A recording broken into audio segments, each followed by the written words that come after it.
기업의 재무관리자들은요, 매일같이 보이지 않는 전쟁을 치르고 있는데요. 바로 현금을 확보하기 위한 싸움입니다. 오늘은 기업들이 단돈 1달러라도 더 효율적으로 관리하고 불리고 또 지켜내기 위해 벌이는 그 치열한 세계 속으로 한번 들어가 보겠습니다. 먼저 이 질문부터 한번 던져볼게요. 마이크로소프트, 알파벳 같은 세계적인 테크 기업들이 수천억 달러, 우리 돈으로 100조 원이 넘는 어마어마한 현금을 가지고 있다는 사실 알고 계셨나요? 아니 그냥 돈이 많아서 금고에 쟁여두는 걸까요? 아니면 우리가 모르는 어떤 깊은 전략이 숨어 있는 걸까요? 네, 그럼 먼저 이것부터 한번 파고들어 보죠. 도대체 기업들은 왜 이렇게 막대한 현금을 손에 쥐고 있으려고 하는 걸까요? 그 이유를 알아야 이 현금 관리라는 큰 그림의 첫 조각을 맞출 수 있거든요. 유명한 경제학자죠. 존 메이너드 케인스가 이걸 아주 명쾌하게 세 가지로 정리했습니다. 첫째는 거래적 동기.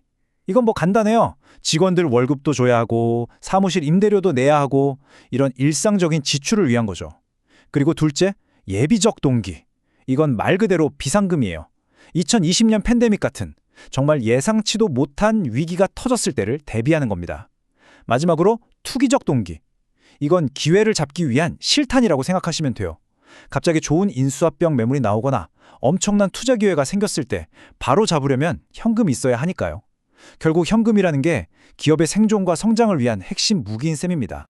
하지만 여러분, 단순히 현금을 많이 쌓아두기만 하면 끝일까요? 천만에요. 기업 재무 담당자들을 정말 머리 아프게 만드는 문제가 있습니다. 바로 장부에는 분명 돈이 있는데 정작 쓸 수가 없는 보이지 않는 돈의 격차라는 게 있기 때문이죠. 바로 이 문제의 주범이 오늘 이야기의 핵심인 플로트입니다. 이게 뭐냐면요. 아주 간단히 말해서 내 회계장부에 찍힌 돈이랑 실제 은행 계좌에서 지금 당장 쓸 수 있는 돈 사이의 차이를 말하는 거예요.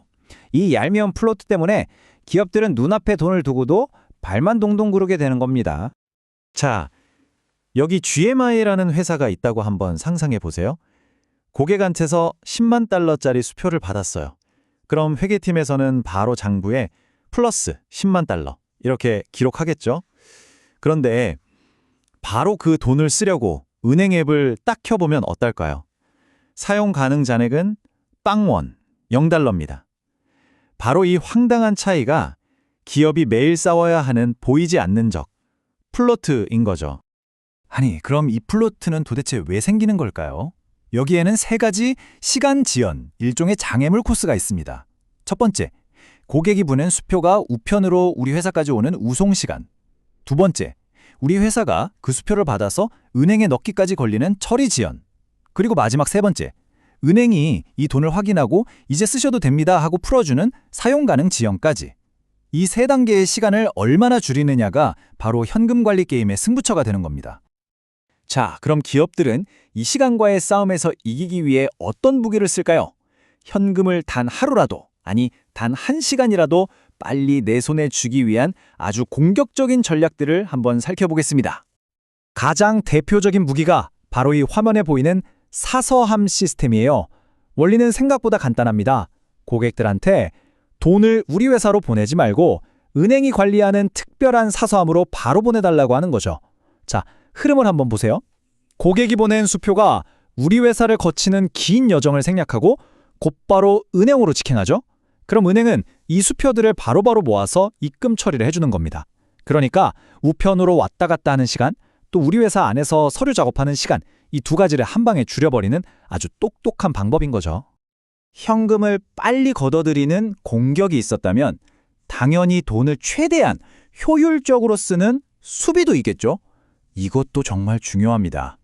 돈을 최대한 늦게 그리고 아주 영리하게 지급하는 기술이죠. 여기서 제가 정말 재미있는 질문 하나 드릴게요. 상식적으로 말이 안 되는 것 같은데 계좌 잔고가 0원인데 거기서 쓴 수표가 부도가 안 날 수가 있을까요? 이거 뭐 마법 같은 이야기 아니냐고요? 하지만 여기에는 아주 기가 막힌 금융 기법이 숨어 있습니다. 정답은 바로 무잔고 계좌, 줄여서 ZBA입니다. 이건 뭐냐면요. 여러 부서에서 돈을 쓰는 지출 계좌들이 있잖아요. 그 계좌들의 잔액을 일부러 항상 0원으로 텅 비워두는 거예요. 그러다가 거래처 직원이 그 계좌에 연결된 수표를 은행이 딱 제시하는 바로 그 순간 회사에 큰 돈이 모여있는 주계좌에서 정말 필요한 금액만큼만, 이론도 더도 덜도 말고 딱 그만큼만 자동으로 쏴주는 방식입니다. 이렇게 하면 쓸데없이 여러 계좌에 흩어져 있던 돈을 이자가 붙는 주계좌 한 곳에 쫙 모아둘 수 있으니까 단 하루치 이자라도 더 벌 수 있는 거죠. 정말 대단하죠? 자, 이렇게 공격과 수비를 통해서 수입은 최대한 빨리 당기고 지출은 최대한 늦춰서 현금 흐름을 완벽하게 통제했어요. 그럼 이제 이 똑똑하게 모은 잉여 현금 그냥 금고에서 잠자게 둘 순 없잖아요. 그쵸? 이제 이 잠자는 현금을 깨워서 일을 시킬 차례입니다.